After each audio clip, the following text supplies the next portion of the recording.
Bonjour. Bonjour. Nous sommes aujourd'hui le jeudi. Nous sommes aujourd'hui le jeudi 17 mars 2022. Que le nom de Jésus-Christ soit glorifié parce qu'il a veillé sur nous. Nous sommes encore vivants, c'est par la grâce du Seigneur. Le Seigneur m'a parlé ce soir, cette nuit. Il était très triste, il était en colère. Parce que nous continuons à attrister l'esprit qu'il a mis en nous. C'est comme j'ai toujours dit, j'ai beaucoup de choses à dire et il me manque du temps pour pouvoir vous les transmettre en temps réel. Le Seigneur n'était pas content de notre péché. Le Seigneur n'est pas content de nos péchés. Il n'est pas du tout content. Ce n'est pas l'objet de mon partage ce midi. Je ne sais pas à quelle heure il est chez toi, mais je viens de prendre ma pause déjeuner. Et comme il est écrit dans la parole de Dieu, en toute occasion bonne ou mauvaise, prêche l'évangile. Le Seigneur n'est pas content.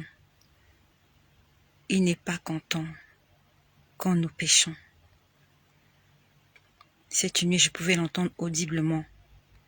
Il disait, vous n'avez pas honte? Vous n'avez pas honte? Et quand il le disait ainsi, je pouvais comprendre que il disait, vous savez qu'il ne faut pas le faire, mais vous le faites quand même.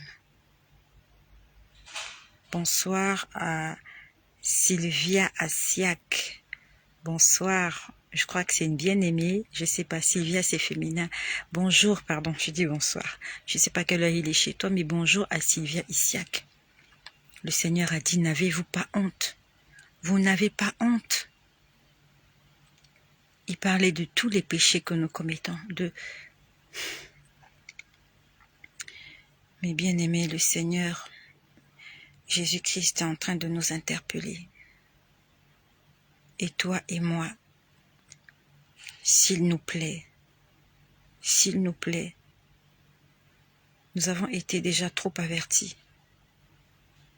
Ah, il est 13h chez toi. Il est 13h chez moi aussi.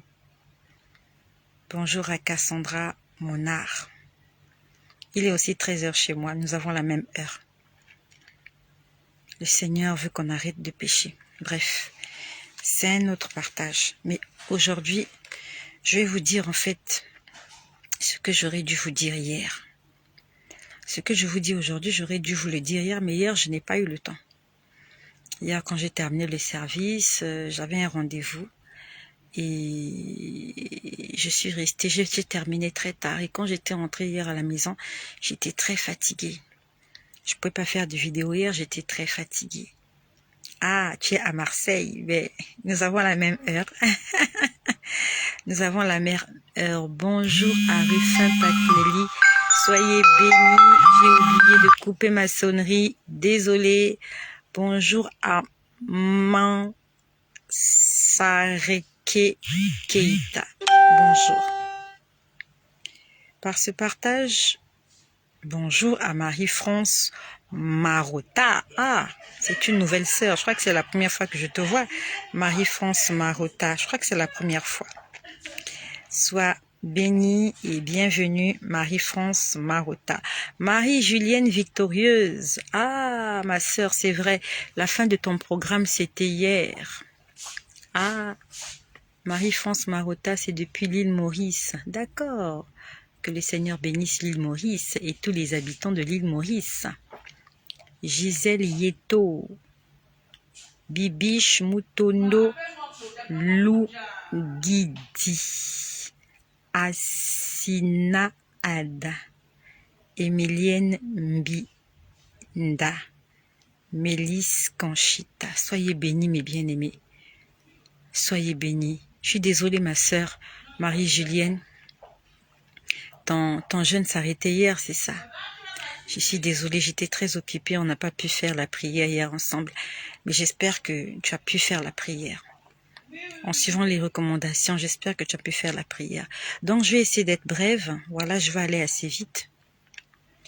Hier, je voulais faire Marie-Chantal Concha, actuellement à Kinshasa. Oui, je vous ai suivi depuis l'autre jour. Gladys Manga, bonjour à vous tous. Solange Edimou, soyez bénis mes sœurs, soyez bénis. Soyez bénis. Bonjour, le jeûne est fini, mais je me rappelle pas du rêve. C'est pas grave. Continue à demander au Seigneur de te parler au travers des songes. Sarah Kwara. Bonjour maman de la joie, comment allez-vous? Merci, je vais très bien. Que le Seigneur me bénisse, qu'il te bénisse aussi. Je veux suivre le chemin de Dieu comme jamais. Je revis. Que le Seigneur écoute ta prière. Sylvia Assiak. Reviens à Jésus, que le Seigneur écoute ta prière. Le Seigneur aime lorsque nous prenons des engagements pour le servir. Et je peux te dire que si tu as pris la décision de servir Jésus-Christ, tu as fait le meilleur des choix qui puissent exister. Tu as signé la plus belle affaire, tu as signé le plus bon contrat. Tu as fait le bon choix. Tu as fait le bon choix, le très bon choix. Marlène Joseph, bonjour ma bien-aimée, heureuse de me joindre à ton groupe. Soyez bénis, je vous suis depuis Montpellier. Que le Seigneur bénisse Montpellier, qu'il bénisse tous les Français, qu'il te bénisse ma sœur Marlène Joseph. Je suppose que c'est une sœur, hein, parce qu'il y a des gens qui ont des pseudonoms. Que le Seigneur te bénisse, Marcel, pas Marcel, Marlène Joseph, et qu'il bénisse aussi ta famille. Daniel Genescar, bonjour depuis Haïti. Ah, que le Seigneur bénisse Haïti. C'est Fako Mensa. Soyez bénis mes sœurs. D'accord, donc nous allons continuer. En fait, je vous fais ce partage. Je vous ai dit, je crois que c'était avant-hier. J'ai un bien-aimé qui souffre.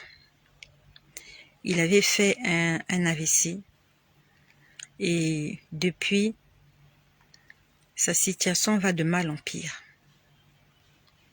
Il a accepté Jésus-Christ comme Seigneur et Sauveur et il est entré dans les eaux de baptême. Il va à l'église, il fréquente maintenant une église. Sauf que sa santé ne s'améliore pas. Je suis en train de te faire ce témoignage pour nous enseigner.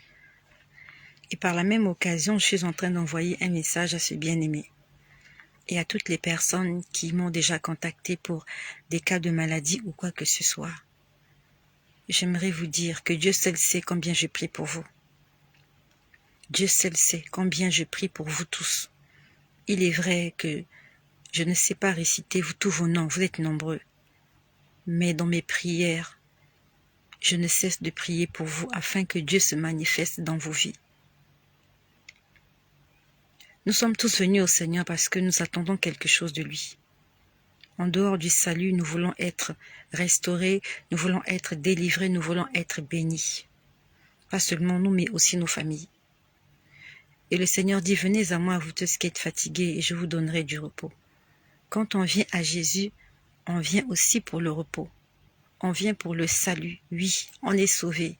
Notre nom est écrit dans le livre de vie, mais on vient aussi pour le repos de nos âmes, pour notre quiétude. Lorsque nous demandons au Saint-Esprit de nous remplir, c'est pour pouvoir nous donner la force de pouvoir avancer malgré les difficultés. Je ne suis pas meilleur que toi. Je ne suis vraiment pas meilleur que toi. Tu as des problèmes, moi aussi j'ai des problèmes. Tu veux que je te fasse entrer dans mon intimité? J'ai un enfant qui me pourrit la vie.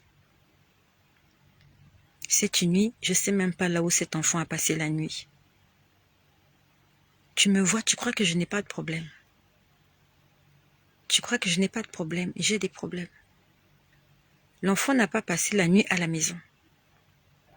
Je suis sortie ce matin, cet enfant n'était pas à la maison, alors que l'enfant est censé être à l'école ce matin.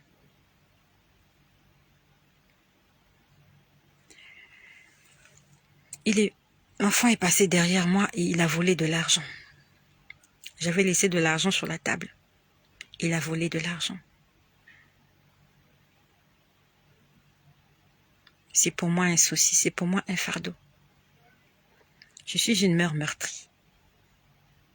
Cet enfant n'a pas envie de réussir dans la vie. Et c'est pour moi un souci. Et quand je viens en parler sur les réseaux sociaux, c'est pas pour dire non. C'est pas pour me plaindre. C'est pour te dire que moi aussi j'ai des problèmes. Mais je continue d'avancer. C'est pas parce que j'ai un enfant récalcitrant, désobéissant, que j'arrêterai de servir le Seigneur. C'est pas parce que j'ai des enfants qui ne ressemblent pas à ceux-là que j'aurais voulu avoir, que je vais être triste, angoissée, déprimée, que je ne vais plus servir le Seigneur. Je vais servir le Seigneur. Qui me séparera de l'amour de Dieu? Est-ce la famine? La souffrance, la persécution, la nudité? Les apôtres étaient persécutés. Ils ont souffert. Nous, on ne souffre pas. Va lire l'histoire des apôtres. Après le départ de Jésus, comment ils ont souffert? Quand Jésus était là, ils étaient bien. Ils ne jeûnaient pas, ils faisaient ce qu'ils voulaient. Quand les autres jeûnaient, ils ne jeûnaient même pas. Va le lire dans l'Ancien Testament. Une fois, les scribes, les pharisiens sont venus le voir pour lui dire, « Rabbi, pourquoi tout le monde jeûne? Même les disciples de Jean jeûnent et tes disciples ne jeûnent pas. » Jésus leur a dit, ils ne jeûnent pas parce que l'époux est encore avec eux. Le jour où l'époux leur sera enlevé, ils jeûneront. Va lire l'histoire des Actes des Apôtres. Comment ils ont été tués, persécutés. Ils ont été brûlés vifs. Ils n'ont jamais abandonné la foi. Est-ce que toi, tu te retrouves dans les Actes des Apôtres? Est-ce que l'histoire des Actes des Apôtres ressemble à ton histoire? Aujourd'hui, moi, je me plains pour un enfant récalcitrant, pour ceci ou cela. Mais les Actes des Apôtres, ils avaient des histoires plus compliquées. Ils ne parlaient pas de leurs femmes, ils ne parlaient pas de leurs enfants. Ils ne parlaient pas de leur mari. Ils parlaient du ministère. La chose la plus importante dans la vie des disciples et des apôtres, c'était le ministère et la mission que Dieu leur avait donnée. Tu dois fixer tes objectifs sur la mission que Dieu t'a donnée. Ne te laisse pas distraire. Je ne me laisserai pas distraire par des enfants désobéissants. Je vais prier pour eux. Le Seigneur nous a demandé de prier pour les enfants. Donc je ne ferai pas de l'histoire de cet enfant-là un obstacle pour ma mission. Je vais continuer à venir prêcher. Je vais continuer à venir exhorter quelqu'un, même si je suis faible. Je vais continuer la mission que Dieu m'a donnée. Je vais continuer à sourire. Tu sais quoi? Regarde comment je souris. J'ai des problèmes, hein, mais je souris. Je ne souffrirai pas d'ulcère d'estomac, parce qu'autour de moi, il y a des gens que le diable utilise pour me ôter la paix, pour m'enlever la foi. La Bible nous dit toutes choses contribuent au bien de ceux qui aiment Dieu. Ça veut dire que si Dieu me permet de passer par là, c'est parce qu'il veut faire de moi une femme plus forte. Pour que le jour où je me retrouverai en face d'une mère qui souffre comme moi, je lui dirai, « Maman, je suis passée par là. Je sais que ça fait mal, mais garde la foi. Dieu agira. » Dieu te fait passer par cette épreuve pour te rendre plus fort. Plus fort. Allez donc lire ou aller sur Internet voir comment on fabrique des pots. T'as vu comment le potier, il fabrique le pot, les vases. Quand il a fabriqué le vase avec l'argile, qu'est-ce qu'il fait? Il le passe au four. Le vase entre dans le four. C'est pour le rendre plus solide. Dans le four, il fait chaud. Donc, il faut passer par des situations où tu as chaud, où tu souffres, pour devenir plus fort. Dieu est en train de te former. C'est pas parce que j'ai un enfant qui ne dort pas à la maison, qui découche, qui se retrouve à gauche et à droite, que je vais arrêter le ministère de Dieu. Dieu est plus important que ce que je vis dans ma maison. Dieu est plus important que la situation que tu es en train de traverser. Dieu est plus important. Si je mettais toutes ces situations-là devant moi, je ne viendrais même plus parler ici. Parce que je peux te dire que moi aussi, je traverse des situations compliquées. Compliquées. Je te, je te préserve de beaucoup de détails. Mon sourire cache beaucoup de choses. Mais je continue de sourire, je continue d'avancer. Tu veux mourir à cause de cette situation-là. Tu veux abandonner la foi. Tu veux abandonner le roi des rois. Tu veux abandonner le Dieu tout-puissant. Attention, tu as un choix à faire. Ou tu lui fais confiance, ou tu te fais confiance et tu vas tomber. Je suis venue te parler. Pourquoi je suis venue te parler? Parce que Dieu m'a parlé. Dieu nous a parlé. Pas seulement toi, mais aussi moi. Hier mercredi, nous sommes jeudi, hier mercredi, j'étais en jeûne. Je jeûne 3 fois par semaine. Le mercredi, le vendredi et le dimanche. J'ai lu le message de ce bien-aimé mardi. Et ce bien-aimé-là, ça peut être toi. Ce bien-aimé-là s'est plaint. Il me dit, ma sœur, je ne vais pas bien, je ne vais vraiment pas bien, j'ai mal, je vais pas bien, je vais pas bien. Il est malade. Il se sent pas bien. Il a du mal à marcher. Il souffre dans sa chair. Il souffre dans son âme. Il souffre dans son esprit. Quand j'ai lu le message, j'ai eu un choc dans mon cœur. Je me suis dit, Seigneur, pourquoi? J'ai dit, Seigneur, j'aimerais entendre des témoignages. J'aimerais entendre des gens m'appeler, m'écrire pour me dire, Dieu est en train de faire dans ma vie. Quand Jésus-Christ faisait des miracles, il disait, Père, je fais ces miracles pour que ces gens-là sachent que c'est toi qui m'as envoyé. Et afin qu'ils croient en toi qui m'as envoyé, c'est la même chose que je fais quand je prie pour vous. Je dis, Seigneur, je veux que les gens qui m'écoutent sur les réseaux sociaux, lorsqu'ils vont prier le Dieu que moi je prêche, il s'appelle Jésus-Christ.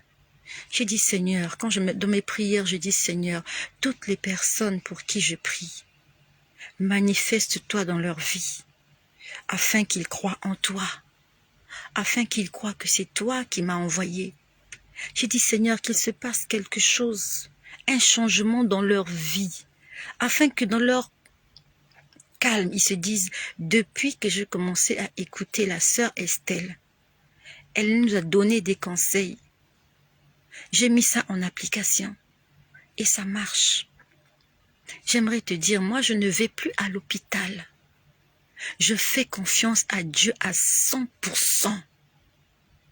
Et Dieu m'est témoin. Dieu m'est témoin, je ne pars plus à l'hôpital. Et j'aimerais entendre ce genre de témoignage, des gens qui me disent, maman, j'ai mis ma foi en jeu. J'ai activé ma foi. Active ta foi. J'étais en train de prier pour ce bien-aimé hier. Hier, j'étais en jeûne. Hier, j'ai dit, je vais prier pour toutes les personnes qui ont des problèmes et qui me suivent sur les réseaux sociaux. J'ai dit, Seigneur, il faut qu'ils sachent que c'est toi qui m'as envoyé. J'ai dit, Seigneur, si tu n'accomplis pas des miracles, comment les gens croiront en toi? Jésus-Christ, beaucoup de gens avaient cru en Jésus parce que Jésus faisait des miracles. L'homme aime les miracles. La Bible même le dit. L'homme aime à l'apparence, l'homme aime voir, il aime sentir, mais Dieu voit au cœur. L'homme aime voir, ça veut dire que si l'homme n'a pas vu, c'est difficile pour lui de croire. Chacun de nous, nous sommes un peu Thomas. Nous voulons croire, oui, mais c'est difficile de croire si on n'a pas senti, si on n'a pas vu. J'ai dit, Seigneur, comment ces gens-là croiront que c'est toi qui m'as envoyé si tu n'agis pas? Je sais que vous êtes nombreux. D'autres cherchent du travail. D'autres cherchent le mariage. D'autres cherchent la guérison. D'autres cherchent le salut. Les problèmes sont divers. J'ai dit, Seigneur, hier j'étais en train de prier pour vous et particulièrement pour ce bien-aimé-là qui souffre. Parce que lorsque j'ai entendu son message, ça m'a brisé le cœur. J'avais l'impression que je ne fais pas mon travail. J'ai jeûné pour toi, bien-aimé, hier. J'ai fait de toi mon sujet de prière. J'étais assise au même endroit, ici, hier, à la même heure. J'étais en train de prier pour toutes les femmes stériles qui me suivent sur les réseaux sociaux, que Dieu leur donne des enfants, afin qu'ils témoignent que le Dieu d'Estelle, Jésus-Christ, est le Dieu vivant. Pendant que j'étais en train de prier, je disais, Seigneur, regarde ce frère qui est en train de se plaindre. Il est en train de dire, qu'est-ce que j'ai fait à Dieu? Qu'est-ce que je n'ai pas fait? Qu'est-ce que Dieu me reproche? Pourquoi je ne suis pas guérie? Pourquoi ça ne marche pas? Pourquoi ça s'aggrave? Je n'arrive plus. J'ai dit, Seigneur, qu'est-ce qui se passe? J'ai dit, Seigneur, qu'est-ce qui se passe avec ce bien-aimé? Dis-moi. Et ce n'est pas la première fois que je prie pour ce bien-aimé.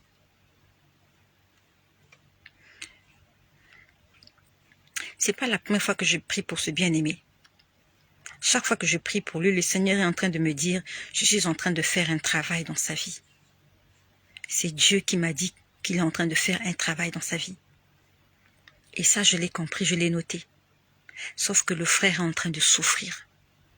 Ça va de mal en pire. La première fois j'ai prié, Dieu m'a dit, je suis en train de travailler. La deuxième fois j'ai prié pour lui, Dieu me dit, je suis en train de travailler avec lui.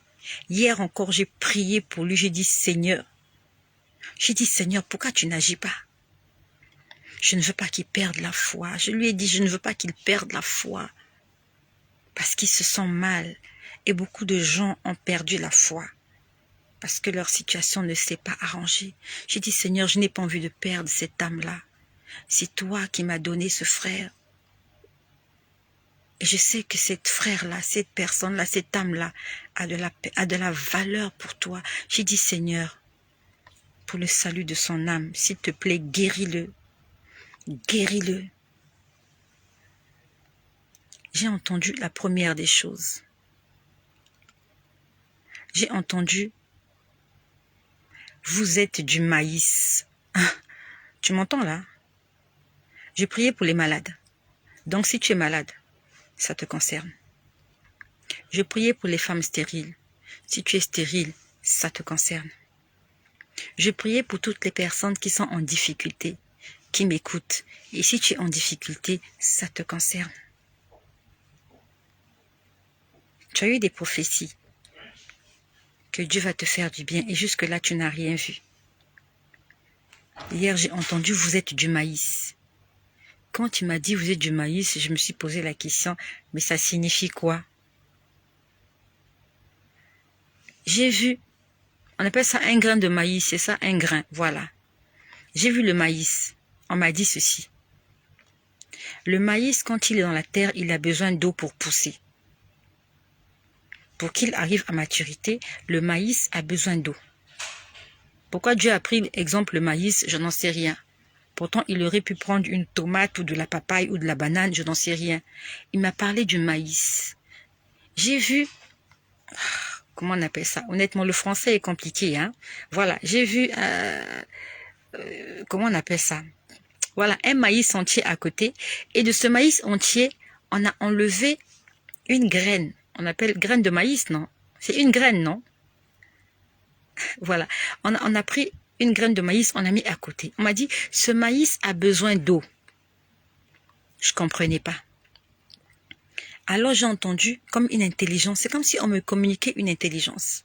Et ça disait, lorsque le maïs est dans la terre, il a besoin d'eau pour arriver à maturité. Et quand tu l'achètes ou quand tu le cueilles, tu as besoin de le mettre dans l'eau pour qu'il puisse cuire. Tu ne peux pas manger le maïs cru. Le maïs cru, ça ne se mange pas. Un être humain mange le maïs cru, il faut avoir des dents en fer. Tu as besoin de cuire le maïs. Donc Dieu était en train de me dire, le maïs a besoin d'eau. Et par expérience, je sais que l'eau, c'est le Saint-Esprit. C'est comme si Dieu me disait, j'ai besoin d'abord de remplir cette personne du Saint-Esprit. J'aimerais envoyer un message à ce bien-aimé. Parce que peut-être que je n'aurai pas le temps de le lui dire face to face. Et toi, tu prends ce qui est bien pour toi. Prends ta part. Le Seigneur a dit, le maïs a besoin d'eau. Sans eau, le maïs va mourir. Après, je vois du manioc. Tu connais le manioc? Tu connais le manioc? Là, je suis en train de parler à mes frères africains. Le manioc, je sais que tu aimes manger le manioc. Le manioc, lorsqu'on le fait, ce sont des tubercules. Ils ont une façon de le faire, ils écrasent, ils font ce qu'ils veulent. Après, ils le mettent dans des feuilles. Je vois une cuisine. J'étais en train de prier pour cette personne qui est malade. Pendant que je priais pour cette personne-là, voilà ce que moi, je voyais hier à la même heure. J'étais assise au même endroit. Je n'avais peut-être pas la même tenue. J'avais la même coiffe. J'avais la même tranche. J'avais ma Bible là, sur moi. Après, je vois du manioc. C'était dans une cuisine. C'était dans une cuisine. C'est comme si on ouvrait la porte et le manioc est tombé. Et quand le manioc est tombé par terre, j'ai vu une feuille de manioc. La feuille, en fait, c'est l'enveloppe. Lorsqu'on prépare le manioc, on le met dans des feuilles. Et je vois des feuilles fanées. Il y avait des feuilles qui avaient déjà fané. Vous savez, quand je suis en train de parler aux frères africains, je ne sais pas si vous comprenez. Lorsque le manioc a mis du temps, les feuilles qui l'entourent fanent. Les feuilles ont fané. Et quand le manioc est tombé, j'ai vu une feuille fatiguée, fanée, trouée. À la limite, c'était une feuille vraiment fanée. La feuille s'est détachée. Je le voyais en vision. La feuille s'est détachée et tombée à côté. Le manioc est resté. Mais entre-temps, le manioc était enveloppé par d'autres feuilles. J'aimerais vraiment vous faire un... Comment on appelle ça? J'aimerais vraiment vous faire une illustration, mais c'est difficile. Si j'avais du manioc avec moi, j'allais vous montrer ce que j'ai vu. Mais par la grâce du Seigneur, je ne sais pas si un jour je pourrais vous expliquer avec des... Je sais pas moi, avec ces choses-là, du matériel, je vais vous montrer ce que j'ai vu ce jour-là. Donc c'est comme si Dieu me disait, regarde, j'ai déjà enlevé une feuille morte.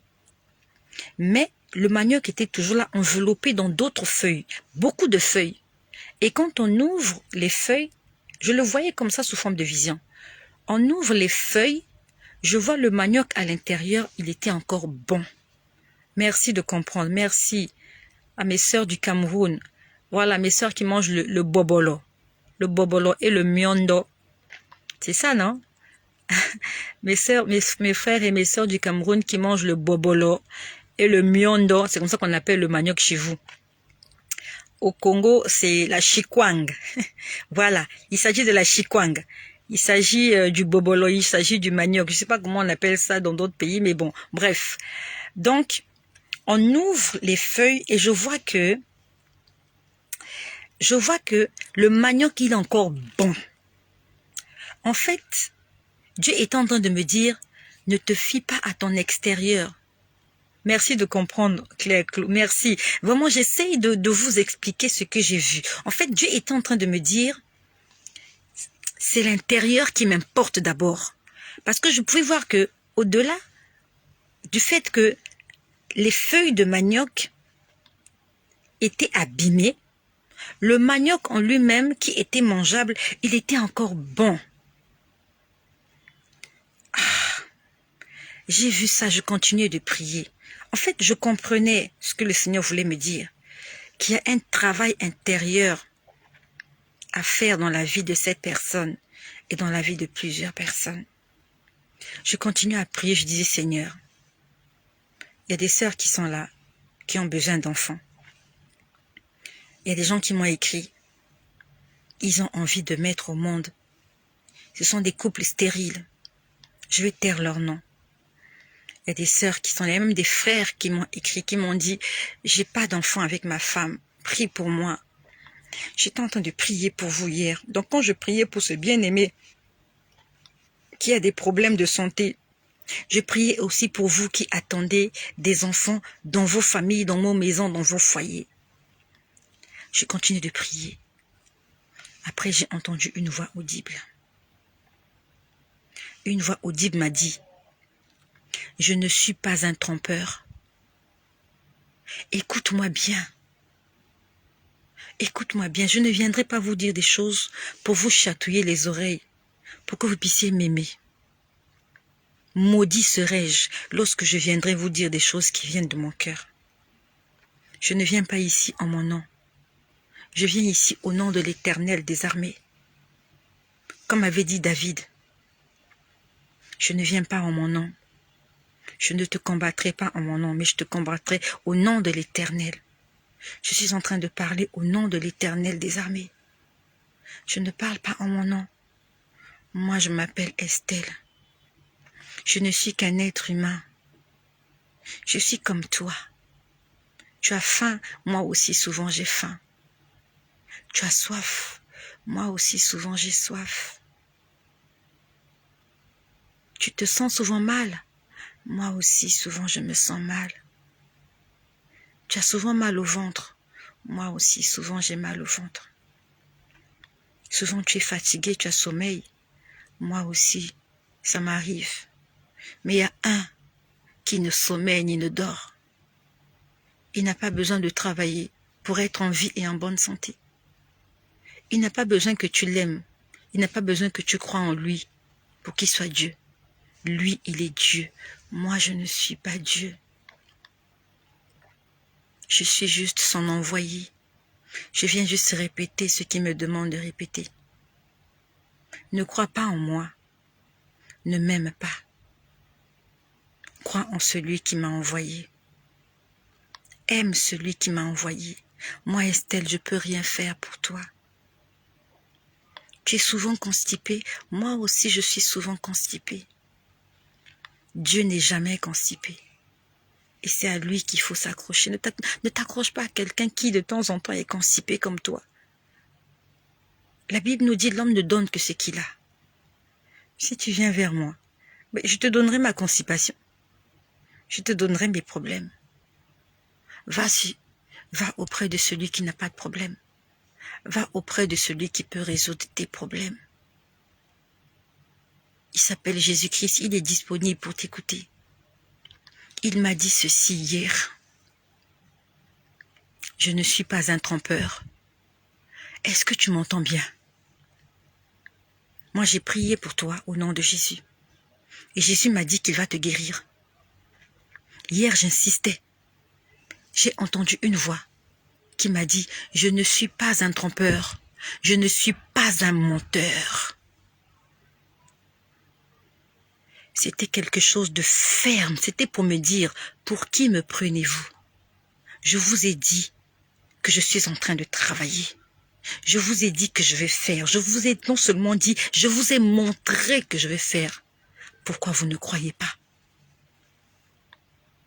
Lorsqu'on lit l'histoire des enfants d'Israël, les enfants d'Israël avaient vu des miracles que toi tu n'as jamais vu, que moi je n'ai jamais vu. Tu as déjà vu la mer s'ouvrir? Moi jamais, seulement à la télé. Tu as déjà vu une colonne de feu conduire des gens la nuit? J'ai jamais vu. J'ai juste lu l'histoire dans la Bible. Tu as déjà vu une colonne de nuée conduire des gens la journée? Moi, j'ai jamais vu. J'ai juste l'histoire dans la Bible pour l'histoire des enfants d'Israël. Tu as déjà vu un tourbillon de feu se mettre entre les enfants d'Israël et l'armée de Pharaon? Moi, j'ai jamais vu. J'ai juste lu ça dans la Bible. Tu as déjà vu la manne tomber du ciel et nourrir une multitude, des milliers de personnes? Moi, j'ai jamais vu. J'ai seulement lu ça dans la Bible. Tu as déjà vu une montagne trembler, s'ébranler, tremblement de terre? Parce que Dieu s'était posé sur une montagne et les enfants d'Israël étaient en train de frémir de peur. La Bible nous dit que la montagne tremblait. Il y avait des éclairs, il y avait le tonnerre lorsque l'Éternel parlait. Les enfants d'Israël ont fui. Terrorisés, ils ont dit à Moïse, demande à Dieu d'arrêter de parler. Toi, monte et va écouter ce qu'il a à te dire. Moi, j'étais pas là. J'ai juste lu l'histoire dans la Bible. T'as déjà vu un homme être enlevé par un char de feu? Cavalerie céleste. Élie? Moi, j'ai jamais vu ça. Toutes ces histoires, on les lit dans la Bible. Les enfants d'Israël ont été témoins de ça. Mais ils continuent de murmurer. Ils ont murmuré. Et vous savez quoi?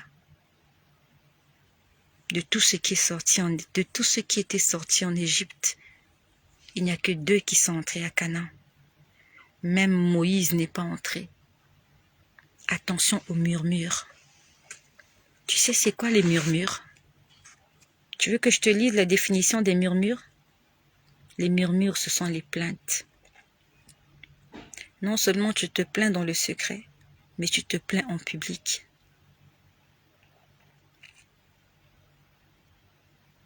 C'est ça le murmure. Et les enfants d'Israël murmuraient sans arrêt. On a besoin de pain. On veut ceci. On veut de la viande. On veut de l'eau. On veut ceci. Au point où ils mettaient Moïse mal à l'aise.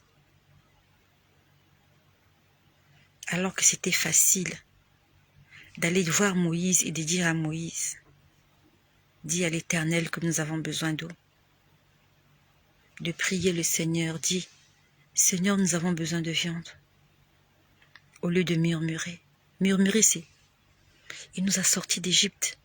Il nous a menés ici. On a faim. Il n'y a pas ceci. On va le tuer. On va lui faire ceci. Pourquoi il nous a sortis? Pourquoi tu regrettes l'Égypte? Le jour où tu sortais de l'Égypte, tu étais content. Quand les enfants d'Israël prenaient leurs affaires pour sortir d'Égypte, ils étaient contents.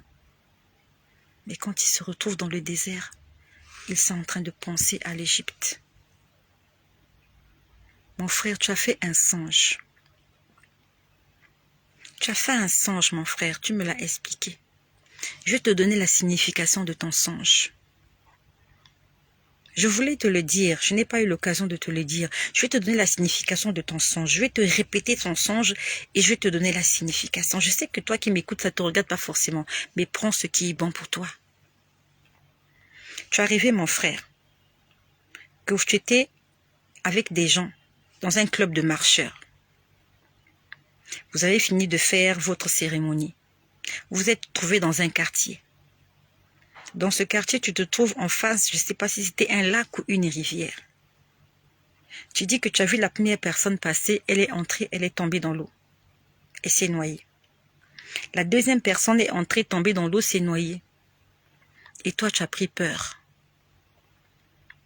Actuellement, vu ton état physique, tu ne peux pas faire partie d'un club de marcheurs.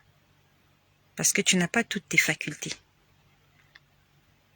Tu ne peux faire partie d'un club de marcheurs que si tu as toutes tes facultés.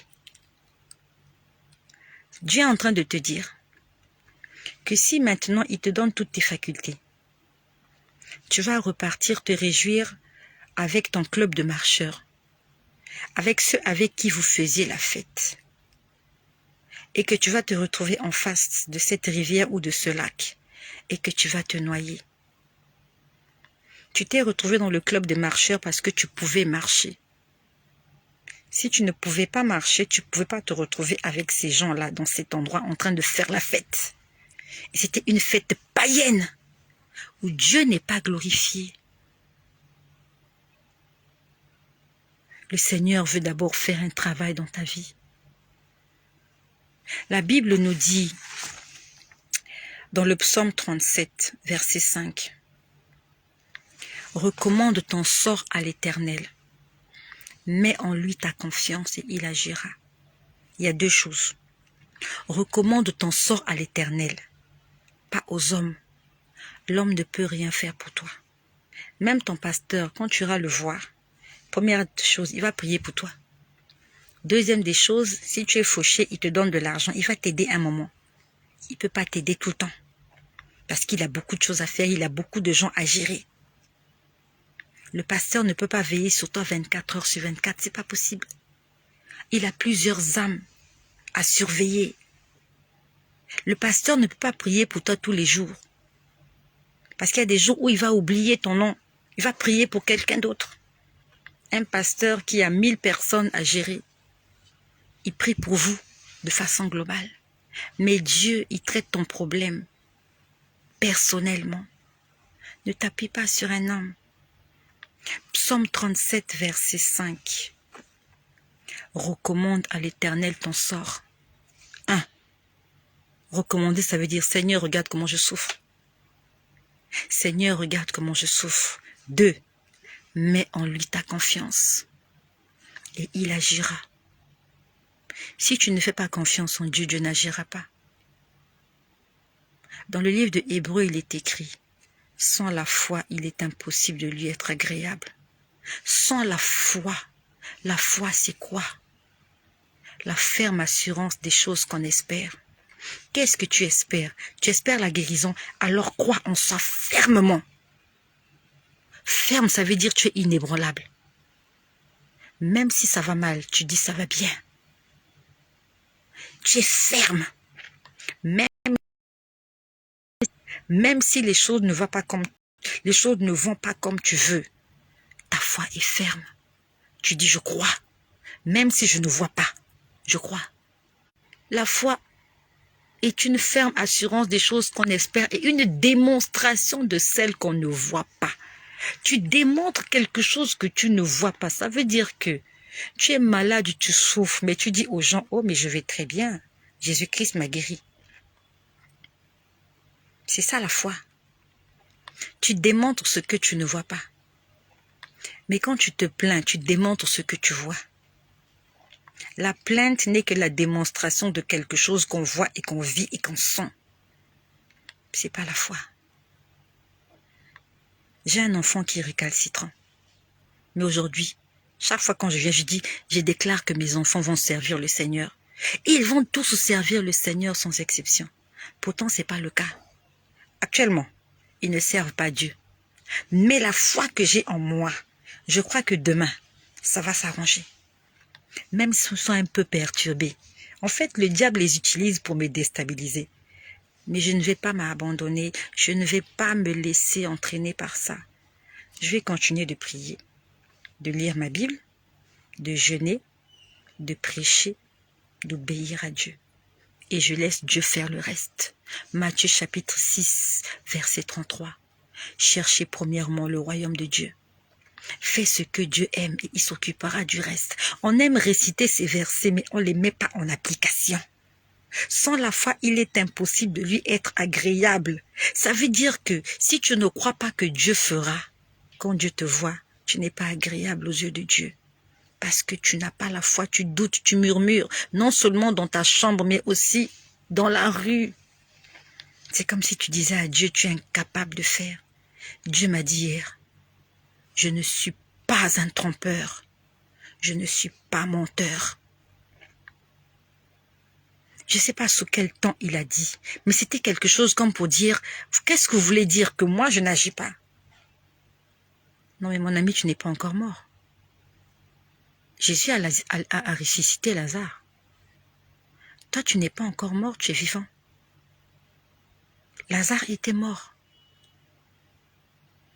Le fils de la veuve de Naïm était mort. La fille de Jaïrus était morte. Toi, tu n'es pas mort. Tu es encore vivant. Tu veux d'abord mourir, que Dieu te ressuscite pour que tu crois en Jésus.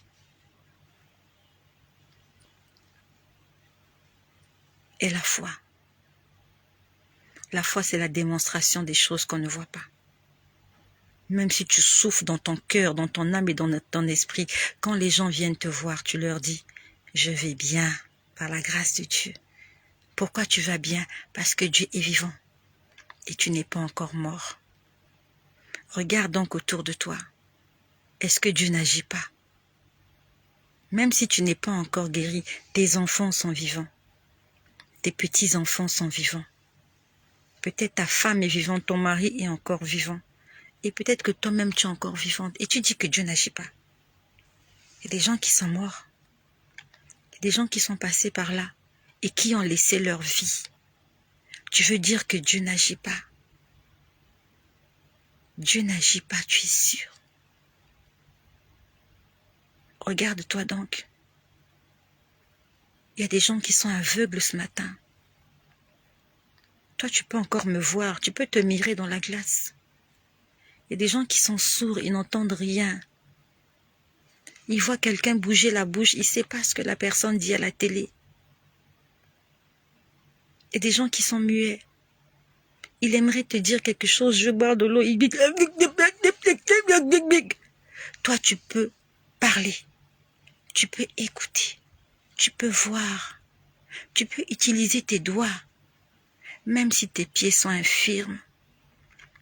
Mais tu peux voir l'ennemi entrer dans ta maison. S'il y a un voleur chez toi, tu peux le voir, tu peux crier « Au voleur, au secours, il y a un voleur qui est là !» Même si tu peux marcher. Tu peux crier au secours, tu peux prendre ton téléphone, appeler quelqu'un à l'aide. Tu sais combien de personnes ne peuvent pas le faire? Appeler quelqu'un à l'aide. Un cambrioleur entre dans la maison, il entend le bruit, il ne sait pas qui est là. Il pose la question, il est aveugle. Qui est là? Qui est là? C'est qui? Qui est là? Estelle, c'est toi? Parce qu'il ne voit rien. Mais toi, tu vois. Ce matin, tu as vu tes enfants aller à l'école. Tu as vu ton mari, tu as vu ta femme. Et tu te plains. Le Seigneur veut qu'on commence à lui rendre grâce. Parce qu'il nous a déjà fait des promesses. Arrêtons de douter. Si Dieu t'a fait des promesses, commence à rendre grâce au Seigneur. Parce qu'il va réaliser les promesses qu'il a accomplies dans ta vie. Ne murmure pas contre Moïse. Ne murmure pas contre l'homme de Dieu. Ne murmure pas contre la personne qui a prié pour toi et que ça n'a pas marché. C'est pas la personne qui te guérit, c'est le Saint-Esprit qui te guérit. Si ça ne va pas, demande au Saint-Esprit, pourquoi donc je ne suis pas guéri? Mais que ce secret reste entre toi et Dieu.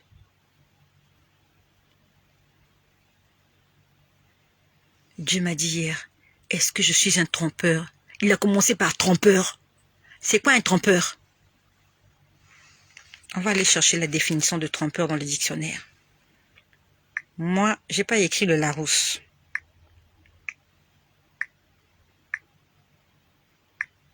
J'ai un dictionnaire là. On va aller chercher trompeur. Si tu trouves la signification de trompeur, écris-nous la signification de trompeur là. C'est quoi un trompeur? Dieu me l'a dit hier. Oui, c'était hier mercredi. Yes. Yesterday. Il est où Google là? On va chercher, c'est quoi trompeur? Trompeur définition. Trompeur. Qui a trouvé la signification de trompeur? Trompeur. Ah, j'ai un problème de connexion. Qui a trouvé la signification? C'est quoi trompeur? J'ai un problème de connexion. Je ne sais pas pourquoi ça ne marche pas. Quelqu'un qui trompe les autres. Je ne sais pas pourquoi ça ne marche pas. J'ai un problème de connexion ici. Ah là là là là, trompeur. C'est pas grave. Dieu m'a dit hier, il m'a posé la question. Parce que c'est moi qui priais pour ça. J'étais en train de dire à Dieu, Seigneur, guéris-les. J'ai dit, Seigneur, pourquoi ils ne guérissent pas? Seigneur, pourquoi tu ne leur donnes pas? Pourtant, tu m'as promis que tu vas le faire. Il m'a dit hier, je ne suis pas trompeur. Après, il a dit, je ne suis pas menteur. Ça veut dire que quand tu doutes de Dieu, c'est comme si tu es en train de dire à Dieu, tu m'as menti. Tu as dit que tu vas me guérir. Tu ne me guéris pas, pourquoi? J'ai toujours mal. Ça ne va pas. C'est pas ça la foi. Et tu n'es pas agréable à Dieu. Quand tu murmures comme ça, même au plus profond de ton cœur, c'est comme si tu es en train de dire à Dieu, tu es un menteur. Tu as dit que tu vas me faire du bien, tu n'as rien fait. Tu as menti parce que je ne vois pas. Dieu est en train de travailler dans l'invisible. L'année dernière, au mois d'octobre, nous avons perdu un bien-aimé qui était abonné à cette chaîne. Et quand j'ai prié, j'ai dit, Seigneur, qu'est-ce qui n'a pas marché avec lui? Le Seigneur m'a dit qu'il lui manquait la foi. Il avait peur des sorciers. Il avait peur des sorciers.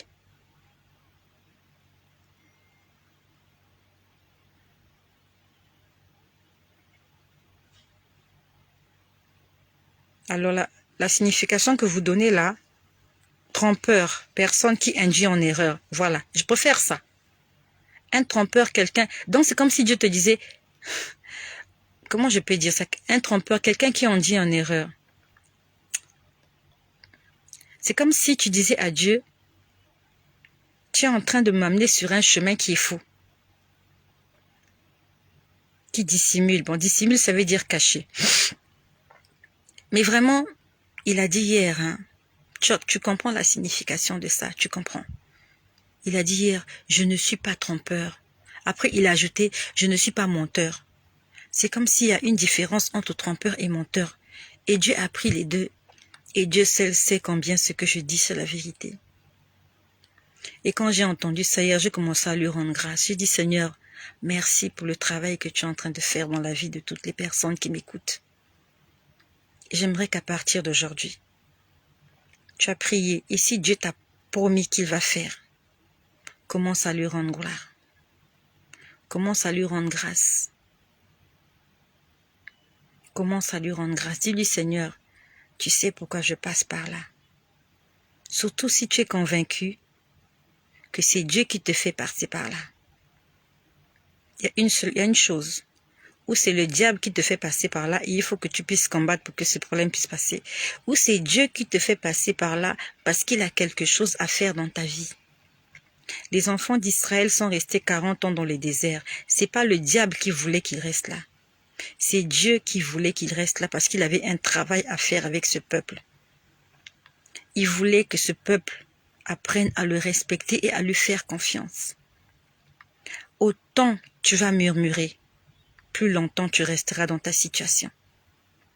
Si les enfants d'Israël avaient obéi aux commandements et aux ordonnances de Dieu, ils seraient restés quelques semaines dans le désert. Ils n'auraient pas mis autant de temps. Mais c'est parce qu'ils ne cessaient de murmurer.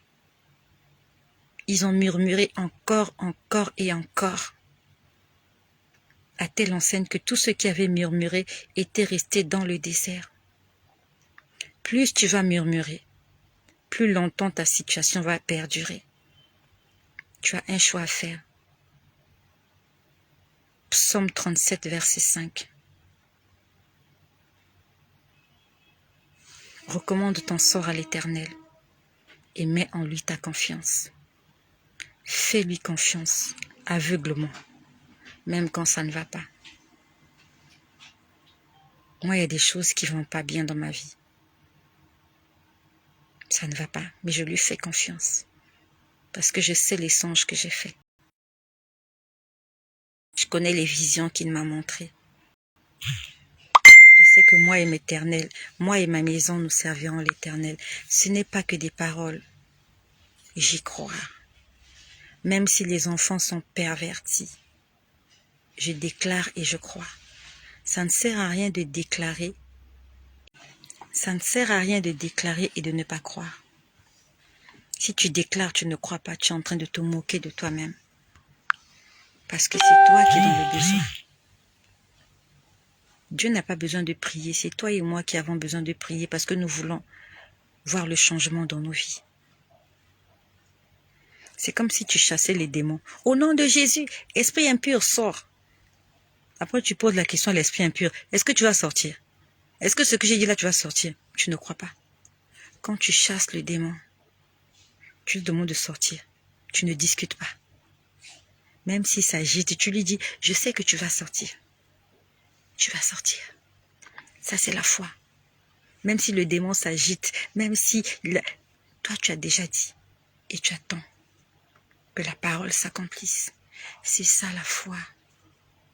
Si tu veux être agréable à Dieu, si tu veux être un parfum de bonne odeur,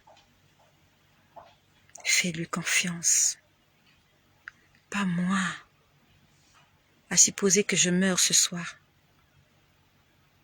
En qui feras-tu confiance? Moi, je ne suis pas éternel. Dieu, il est éternel. Il t'a posé une question hier. Tu vas répondre toi-même. Il m'a demandé de te poser cette question. Est-ce que je suis trompeur? Est-ce que je suis menteur? Va prier et donne-lui la réponse. Si tu trouves que Dieu est trompeur dans ta prière, dis-lui Seigneur, tu m'as trompé. Si tu trouves qu'il est menteur, dis-lui Seigneur, tu es menteur. Tu m'as menti. Va lui dire ça toi-même. Moi, je lui fais confiance. Je ne sais pas qu'en est-il de toi. Moi, Estelle, moi je fais confiance en Jésus. Et je suis venue te demander de lui faire confiance. Si tu n'as pas envie de lui faire confiance, c'est toi qui vois. Mais moi, j'ai pris la décision. En mon cœur, j'ai choisi de suivre Jésus. En mon cœur, j'ai choisi de suivre Jésus. I have decided to follow Jesus. Oui, pour toujours. Oui, pour toujours. Au doute, je dis non. Joyeuse, je prends ma croix. Au murmure, je dis non. Joyeuse, je prends ma croix. À la crainte, je dis non. Joyeuse, je prends ma croix. Oui, pour toujours. Oui, pour toujours. Si mes amis s'en vont, qu'importe, moi j'irai. Si les autres réussissent, je sais que je réussirai. Si les autres ont gagné, mon tour va arriver. Oui, pour toujours. Oui, pour toujours. Je suis venue te fortifier. Je suis venue te demander d'avoir confiance, comme moi j'ai confiance en lui. Et il se manifeste dans ma vie. Dieu ne se manifestera pas si tu doutes de lui. Dieu ne se manifeste pas dans le doute. Lorsque tu doutes, Dieu il vient te confondre. Ne viens pas pour que Dieu puisse te confondre, mais attends la bénédiction de l'Éternel parce que c'est celle-là qui enrichit. La bénédiction du Deutéronome 28. N'oublie pas, Deutéronome 28. Si tu obéis et si tu respectes, la bénédiction t'accompagnera partout. Mais si tu doutes, Dieu te confondra. Tu as un choix à faire. Je ne suis pas toi. Je suis moi-même. Je viens te répéter ce que le Très-Haut m'a dit. Est-ce que tu lui fais confiance ou tu l'appelles menteur? Est-ce que tu l'appelles trompeur? En ce jour, j'aimerais prier au vu de tout le monde, aux yeux de tout le monde. Seigneur Jésus, je te rends grâce pour toutes les personnes qui m'écoutent. Merci de ce que tu te manifestes dans la vie de chaque personne qui m'écoute. Merci Seigneur parce que c'est toi qui as permis que ces moments puissent exister. Tu l'avais déjà préparé depuis le début de la création. Seigneur, il était écrit dans le livre de la Providence qu'en ce jeudi 17 mars 2022, à 14h01, je serai en train de faire cette prière sur les réseaux sociaux.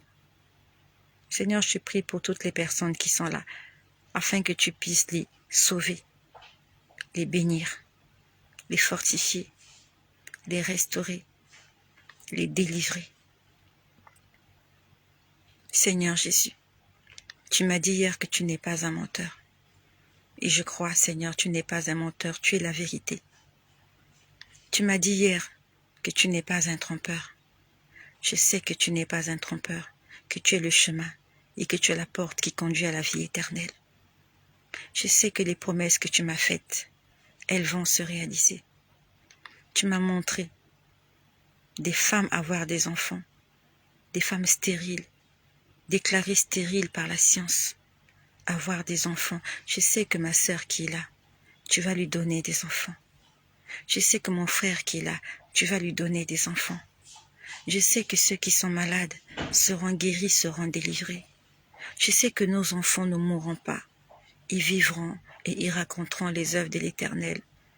Je crois, Seigneur, que toutes les personnes qui m'écoutent, non seulement qu'elles sont sauvées, mais elles sont sauvées avec leur famille, leurs enfants et toutes les personnes qui les entourent. Seigneur, je sais que même si mes enfants ne sont pas à ton service, Seigneur, je sais que dans quelques mois, dans quelques jours, dans quelques années, mes enfants seront à ton service. Ils seront dans le sacerdoce. Ils vont prêcher l'évangile comme moi. Ils vont vivre pour la gloire de Dieu. Même si aujourd'hui je ne le vois pas. Je crois en tes promesses. Comme Joseph, mes frères m'ont vendu. Je n'ai pas d'amis. Les gens ne veulent pas de moi. Je me suis peut-être retrouvée dans la prison. Avec tous ces gens, je ne méritais pas d'être là. Je me suis retrouvée accusée dans la maison de Potiphar. Mais je sais qu'un jour, comme tu m'as montré dans mes songes, j'arriverai à la royauté. Je sais qu'un jour, des hommes et des femmes viendront se prosterner devant moi parce que j'ai fait ce rêve-là. Pour Joseph, ça a mis du temps.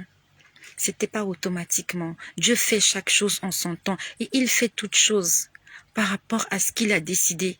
Il y a des gens, c'est vrai que Jésus a guéri, ils se sont levés, ils ont marché. Mais il y a d'autres, ils ont fallu qu'ils marchent jusqu'au réservoir de Siloé pour aller se laver les yeux. Les enfants d'Israël ont passé 40 ans avant de voir la terre promise.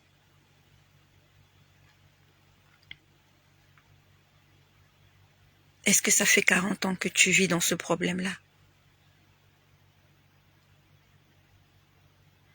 Ça fait combien d'années? Au point de dire à Dieu que tu m'as trompé. Dieu est Dieu. Que tu lui fasses confiance ou pas, Dieu reste Dieu. Que tu l'aimes ou pas, que tu crois en lui ou pas, Dieu reste Dieu. Il n'a pas besoin que tu crois en lui pour qu'il soit Dieu.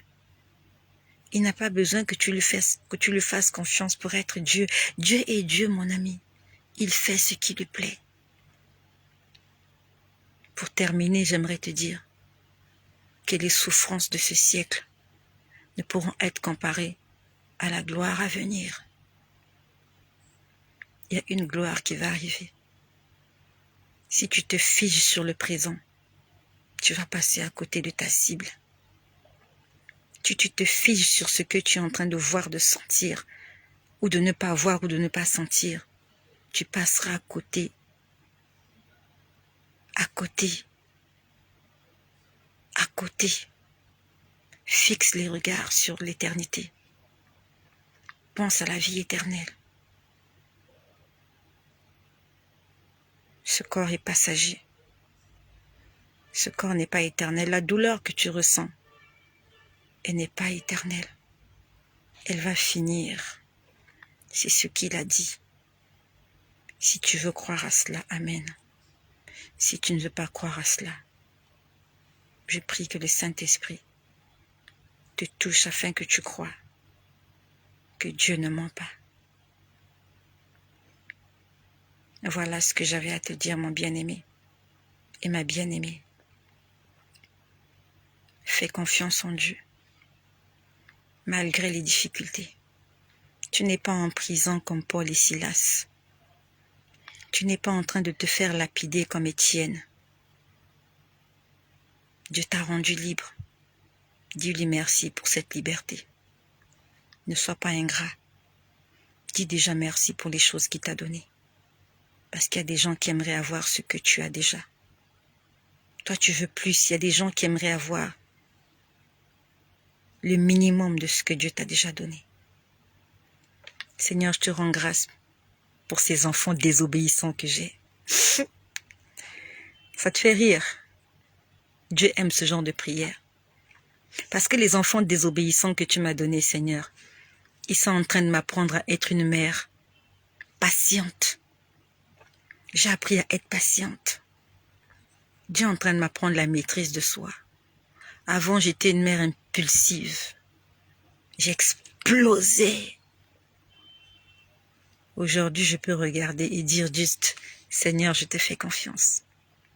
Je te fais confiance. I trust on you. I trust on Jesus. La maîtrise de soi. Tu regardes, tu n'es pas d'accord, mais tu restes tranquille et tu pries. C'est ça la vie d'un enfant de Dieu. Un enfant de Dieu ne râle pas. Ah, mes enfants! Tu viens sur les réseaux. Non, tu regardes et tu pries. Tu laisses Dieu faire. C'est ça un enfant de Dieu. Et je sais que le Seigneur veut que je passe par là. La maîtrise de soi. C'est pour ça que j'ai des enfants incroyables. Incroyables. Il m'a volé mon argent ce matin. Il est venu me voler l'argent ce matin. Il n'a même pas dormi à la maison. Je ne sais pas là où il a dormi. Il ne va pas à l'école. Mais je suis calme. Parce que je sais que Dieu est en train de travailler dans sa vie. Un jour, lui aussi, il prendra le micro pour dire, voilà ce que j'étais. J'étais un brigand. J'étais un bandit. Je n'écoutais pas ma mère.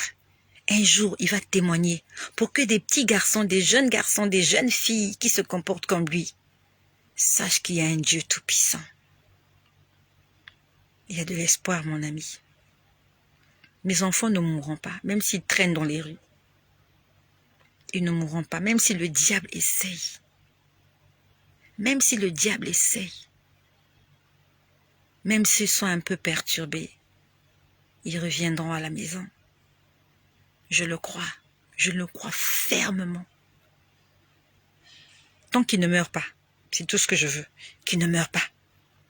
Tant qu'ils ne meurent pas, tant qu'ils vivent, je sais que le miracle est possible.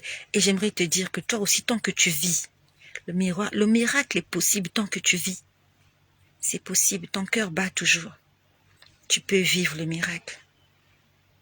Je ne sais pas quel âge avait Paul de Tarse, Saul de Tarse, quand il a rencontré Jésus sur le chemin de Damas. Je ne sais pas quel âge il avait.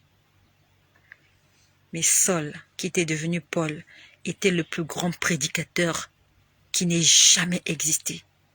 Dieu a voulu qu'il passe par là pour que son témoignage soit une bombe. Dieu veut se servir de toi, des souffrances que tu es en train de passer, pour que le jour où tu prendras le micro, que tu consoles les cœurs brisés en leur disant « Je suis passé par là ». Mais le Dieu Tout-Puissant, Jésus-Christ, il m'a délivré, il m'a restauré, il m'a béni, il m'a donné du courage et la force de faire ce que je fais aujourd'hui. Moïse a sorti les enfants d'Israël, il avait 80 ans. 80. Dieu l'a envoyé en mission à 80 ans. Je ne sais pas si tu as déjà 80 ans. Si tu n'as pas encore 80 ans, j'aimerais te dire, ta mission n'a même pas encore commencé. Ta mission n'a pas encore commencé. Reste calme. Et comme il avait dit aux enfants d'Israël,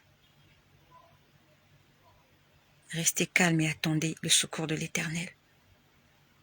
Reste calme, ne t'agite pas. Que les vagues ne te perturbent pas. Les vagues, là, c'est l'ennemi, c'est le diable, c'est le découragement. Le diable veut te décourager pour que tu te détournes de la foi, que tu ailles trouver des solutions ailleurs. Le diable a envie de t'enlever la foi. Mais c'est à toi de te battre. Bats-toi. Il s'agit de ton salut. La Bible nous dit depuis Jean-Baptiste, le royaume des cieux est forcé. Forcé, ils sont les violents qui s'en emparent. Use de force, fais-toi violence. Même quand ça fait mal, dis Seigneur, ça fait mal, mais moi je crois. N'attends pas tes 2 pieds et tes 2 mains pour aller prêcher l'évangile seulement. Prends ton téléphone, active la vidéo, commence à prêcher sur les réseaux sociaux. Tu as seulement besoin d'avoir tes 2 pieds et tes 2 mains pour aller prêcher l'évangile. Utilise ce que Dieu t'a déjà donné pour le servir. Tu attends seulement d'avoir tes 2 pieds et tes 2 mains pour aller balayer l'église alors qu'il y a beaucoup de choses à faire. Commence à prier pour les malades. C'est ta pierre que tu apportes à l'édifice. Qu'est-ce que tu attends pour servir le Seigneur? Des millions? Des milliards? Utilise ce que Dieu t'a donné pour sa gloire. Ta petite connexion Internet là. Va sur les réseaux sociaux. Commence à parler de Jésus. Dis, je suis malade, je suis déprimé, mais je fais confiance en Dieu. Tu es en train d'évangéliser, tu es en train de dire que Jésus-Christ est Dieu. Utilise Internet pour sauver des vies, pour sauver des âmes. Qu'est-ce que tu attends pour servir Dieu? Même si tu n'as pas d'argent, prêche sur les réseaux sociaux. Tu ne peux pas donner tes dîmes, Dieu sait que tu n'as pas de revenus. Tu ne peux pas donner les offrandes, Dieu sait que tu n'as pas de revenus. Tu ne peux pas aller à l'église parce que tu es infirme, Dieu le comprend. Mais qu'est-ce que tu fais sur les réseaux sociaux? Sers Dieu sur les réseaux sociaux. Fais une vidéo tous les matins.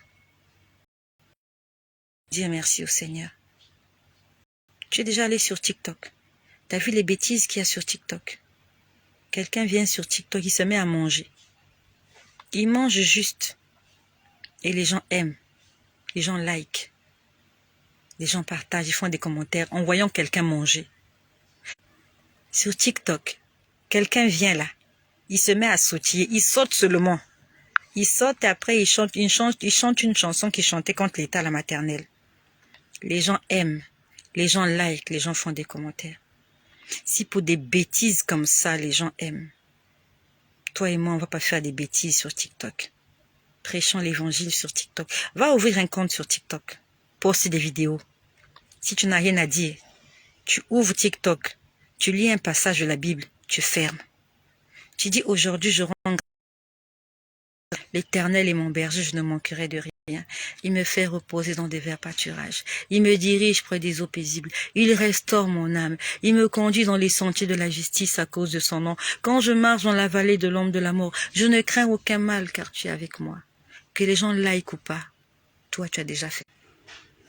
Dieu va le noter comme une œuvre que tu as faite pour l'avancement de son œuvre. Dieu va noter tout ce que tu fais pour sa gloire. N'attends pas seulement de servir Dieu à l'église. Les réseaux sociaux sont là. Prêchons l'évangile sur les réseaux sociaux. De toutes les manières. Utilise ta connexion Internet pour la gloire de Jésus-Christ. Et Dieu te le rendra. Poste des vidéos. Lis des versets bibliques. Chante des louanges. Que Jésus-Christ soit annoncé partout. Garde la foi. Ne doute pas.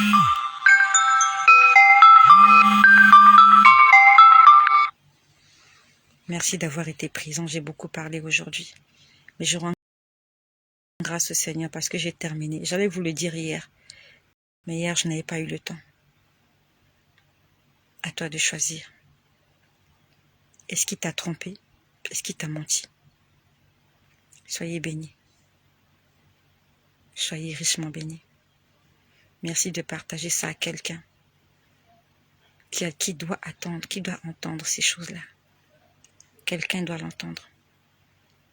Moi, j'ai compris la leçon. Je lui rendrai gloire, je lui rendrai gloire, je lui rendrai gloire pour tout ce qu'il fait dans ma vie, même quand ça ne marche pas. Je disais, Seigneur, tu sais pourquoi je passe par là. J'aimerais que tu fasses quelque chose, mais j'attends que tu fasses.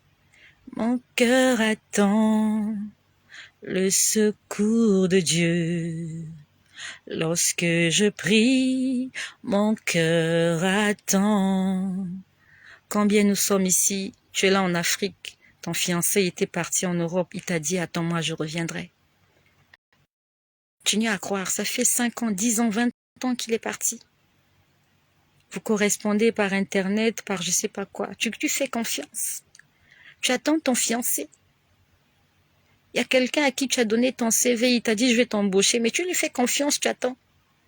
Et pourquoi tu ne fais pas confiance en Dieu? Il y a plusieurs sœurs là, en Afrique. Vous avez fait des connaissances sur des réseaux sociaux, sur des, comment on appelle ça, des quoi, comment on appelle les rencontres, je sais pas moi, ces histoires de rencontres amoureuses là. Tu as rencontré quelqu'un que tu connais même pas. Il t'a dit, je t'enverrai le billet, tu vas me rejoindre. Je sais pas, j'espère que c'est pas un Ukrainien parce qu'en Ukraine, il y a la guerre. Tu continues à correspondre avec lui. Tu l'as jamais vu. Seulement sur les réseaux sociaux. Mais c'est-à-dire que façon que tu crois en ces promesses-là. Hein? Ah, comment tu crois en ce gars-là? Parce que tu cherches le mariage. Tu as vu ce que tu fais là? Ah, comment tu l'as madou? Alors que tu es boucharde. Mais quand tu es avec lui là, tu es sentimentale façon... Mais sois sentimentale comme ça avec Dieu. Parce que tu attends quelque chose de lui. Si tu l'insultes, il va partir. Comment tu es en train de chouchouter le gars là pour qu'il vienne t'épouser. Comment tu es en train de draguer la fille là pour qu'elle t'accepte. C'est comme ça qu'on doit amadouer Dieu. Adore-le. Adore-le. C'est comme ça qu'on drague Dieu. Dieu, on le drague en l'adorant. Tu l'adores. Tu dis, Seigneur, je t'aime. Merci, Seigneur. Merci pour ce matin. Tu m'as réveillé. J'ai bu le lait. J'ai bu de l'eau. J'ai bu du jus. J'ai mangé du maïs. Seigneur, merci. Je suis entrée dans les transports en commun. J'ai pris mon taxi. J'ai pris ma voiture. J'étais dans le train, dans le métro. Tu as veillé sur moi. Il y a eu des attentats. Il y a eu des bombes. Il y a eu des accidents. Je suis toujours vivante. Seigneur, merci. C'est ça, un enfant de Dieu. Faites connaître vos besoins à Dieu. Par des prières, par des supplications et par des actions de grâce. On n'a pas dit par des murmures.